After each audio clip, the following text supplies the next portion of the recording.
Here we are, first Sunday after the first spring full moon, Easter Sunday, 2020. The ancient ritual of death and resurrection. I guess the Pope is playing his role, speaking of virtues virtually this year. Some of my Jewish friends did their traditional Pasach with Zoom.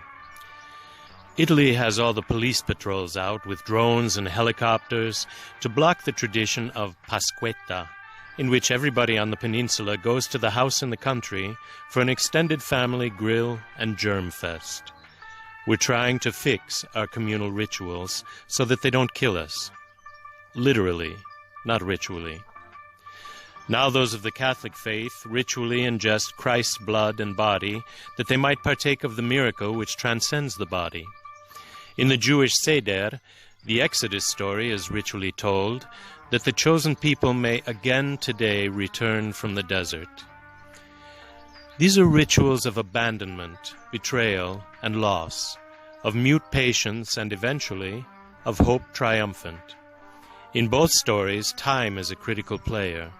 3 days a dead Savior in the tomb, 40 years in exile, a chosen people forlorn. Speaking of patience, here in Italy we're into 1 month of lockdown, close to the biblical 40 days and 40 nights. This is not ritual, but literal fact. It is not defined by faith or national boundaries, although the nation-states are by default having something of a resurrection themselves. Muslims and Buddhists and Baptists and atheists from Wuhan to Washington, from Auckland to Rio de Janeiro, are experiencing this in real time, global transformation, just in time for Easter. Death and resurrection. A caterpillar makes a cocoon, a self-constructed, claustrophobic closet. There it undergoes a remarkable transformation.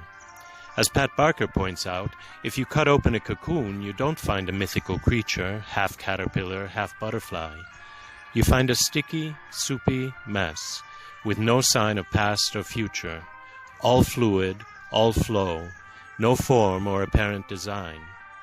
It's also important to know that if you cut open a cocoon, the transformation is over. There will be no resurrection, only death. The process needs silence and isolation. In these days of silence and isolation, I'm buried in the life and times of Helen Keller, known to many as the fierce, determined, deaf-blind child in the film The Miracle Worker. She reminds me, in these days of so-called social distancing, that we live by and for each other.